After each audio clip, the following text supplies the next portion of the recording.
आप लोग नर्सेज हैं और सारी ज़िंदगी आपको मरीज को सुई लगानी है, सुबह से लेकर शाम तक लगानी है।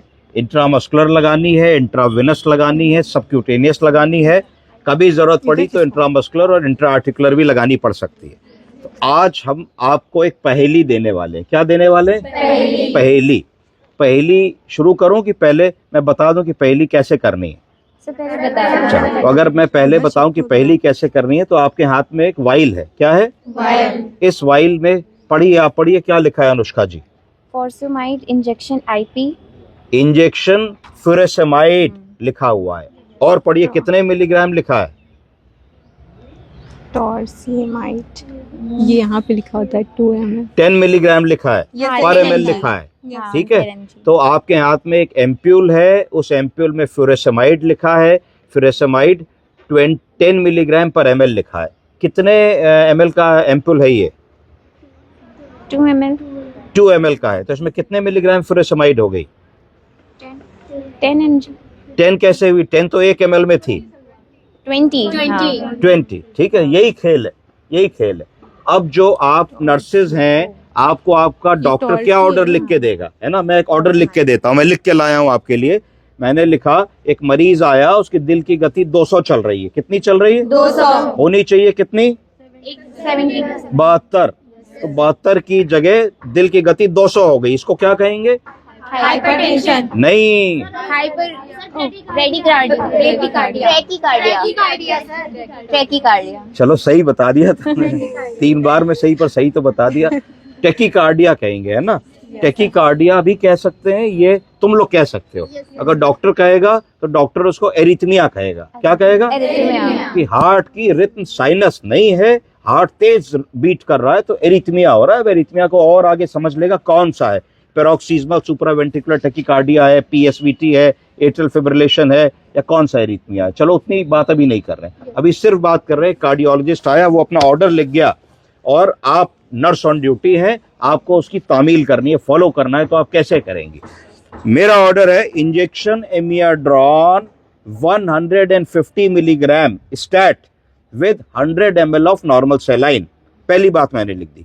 फिर मैं लिखता हूं followed by injection amiodarone 60 milligram per hour for next 6 hours. उसके बाद मैं लिखता हूं then injection amiodarone 30 ml per hour for next 18 hours. उसके बाद मैं लिखता हूं then per os 200 milligram amiodarone twice daily. If heart rate is less than 70 पर मिनट देन इंजेक्शन एमियाड्रॉन में बी स्टॉप्ड। बताओ, कुछ समझे? बताओ क्या समझे? ये इंजेक्शन एमियाड्रॉन का एम्पूल तुम्हारे लिए। सर, ये 100 ml में ये एम्पूल 100 ml में इंजेक्ट करके पेशेंट को जितने हावर्स को सर आपने लिखा है उतने हावर्स में इसको चढ़ाना है। यही तो खेल है जो गलत कर रही हो। तुमसे कहा गया injection amiodarone 150 milligram with 100 ml saline stat. तो पहले तो तुमको पता हो कि इंजेक्शन एमियाड्रॉन 150 मिलीग्राम में एक एम्पूल लगेगा, आधा लगेगा कि पूरा लगेगा? कैसे पता करोगी? बताओ।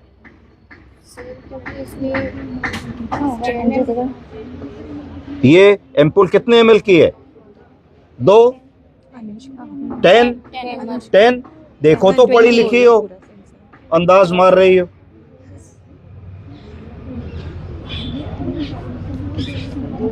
कुछ ही नहीं पढ़ पा रही हो? नहीं सर, ये 10 ml। कहाँ 10 ml है?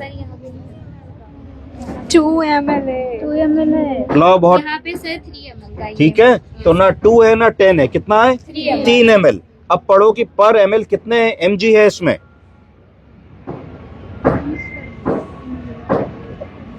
जी सर 50। ठीक है जी। तो आपको समझ में आया कि इस एम्पूल में 3 ml दवा भरी है और हर ml दवा की ताकत 50 मिलीग्राम है। हमारे डॉक्टर ने कहा कि 150 मिलीग्राम एक साथ लगाओ 100 ml में, तो 50 1 ml में, 50 1 ml में, 50 1 ml में, तो 3 ml अगर हम पूरा एम्पूल ले रहे हैं तो 150 मिलीग्राम हो गया। कितना हो गया? 150। तो एक पहला तो आपने इंस्ट्रक्शंस ये फॉलो किया कि 150 मिलीग्राम को 100 ml में डाल दिया, तो एक एम्पूल से आपका काम बन गया। ठीक, उसके बाद उसने कहा ये लगाने के तुरंत बाद क्या करो, उसने कहा कि 60 मिलीग्राम पर आवर के हिसाब से दवा देनी है अगले 8 घंटे तक। ये पहली कैसे करोगे? 60 मिलीग्राम। ये टॉर्सी ठीक, आसान है। 60 मिलीग्राम 1 घंटे में देनी है, कितने? 60 पर आवर। 8 घंटे में कितनी देनी होगी? 60 गुणा 8 करो, कितना हुआ? 480। 480 मिलीग्राम। कितना? 480 80 मिलीग्राम देनी है 8 घंटे में जी। अब एक ml में 50 है, ठीक है, तो 480 को 50 से डिवाइड करो।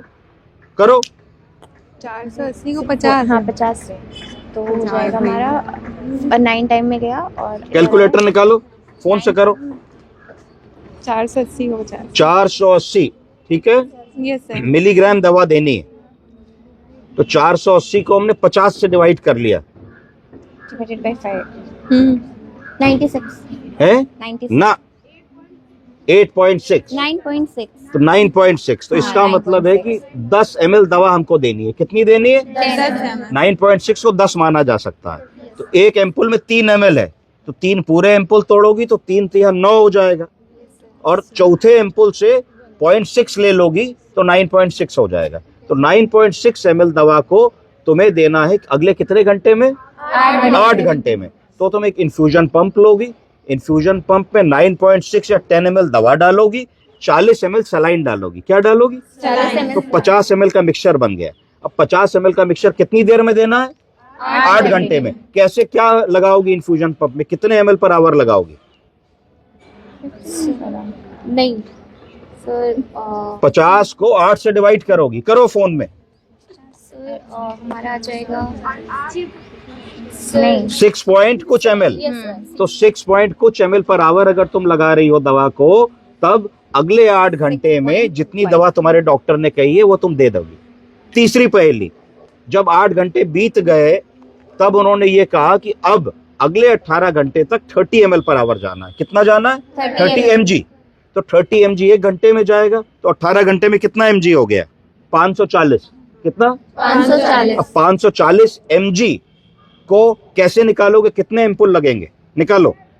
540 to 540 divided by 3 है 50 से डिवाइड करोगे 10.8 10.8 ml दवा लगेगी। कितनी लगेगी? 10.8 अगली जो खुराक बनाओगे 8 घंटे बाद वो 10.8 ml की बनाओगे। तो कैसे लोगे? 3 ml 3 ml 3 ml 9 हो गया। फिर तुमको 1.8 ml तीसरे वाइल से लेना है, यानी कि 1.2 ml वेस्ट हो जाएगा। इतना लोगे 10.11 ml, और 39 cc सलाइन लोगे। उसको कितने घंटे में चलाना है? 18 घंटे में। तो अब कैसे निकालोगे कि 18 घंटे में 18 घंटा डिवाइडेड बाई 50 ml करो, 50 बाई 18 करो। 50 by 18 50 15 बोला है सर ने। 50 बोला है 2.7 तो 2.7 ml पर आवर अगर चलाओगे तब उतनी सारी दवा कितने घंटे में जाएगी? 18 घंटे में। तो ये चीज आपको सारी जिंदगी करनी है, जो आप दिन भर मिस्टेक करते हो, है ना, ये सीखना है। ठीक है, फिर डॉक्टर ने कहा 18 घंटे के बाद इन्फ्यूजन बंद हो जाएगा। पीओ मतलब परोस, मुंह से जो गोली दी जाती है उसको परोस कहते हैं। 200 मिलीग्राम पर आवर हमको देनी। तो फिर आपने इतना करने के बाद, यानी कि पहले एक स्टैट दवा, फिर 8 घंटे की दवा, फिर 18 घंटे की दवा, सब ओवर में देते चले जाना है। फिर ओवर में देना है कि 18 घंटे के बाद ये गोली है, इसको बीडी हमको शुरू करना है। एक चीज और मैंने बताई थी कि क्या कैप है? कैप है कि अगर 70 से कम हार्ट रेट होगा तो दवा रोक देनी। तो हर आदमी जब एक शिफ्ट से दूसरी शिफ्ट को ओवर देगा तो बताएगा ये एक सेंसिटिव दवा है जो दिल की गति को कम करने के लिए दी जा रही है। अगर दिल की गति ज्यादा कम हो जाएगी तो तुरंत ये दवा रोकनी पड़ेगी, वरना मरीज को ब्रेडिकार्डिया हो सकता है और कार्डियक अरेस्ट हो सकता है। तो हमें वॉचफुल रहना है। ऐसी दवा अगर चल रही है तो रात में सोना नहीं है, एक नजर मॉनिटर पे होनी चाहिए। मरीज के रिश्तेदार को भी बताना चाहिए कि भैया अगर दिल की गति 90 से कम हो, 80 से कम हो, तुरंत हमको बुला लेना।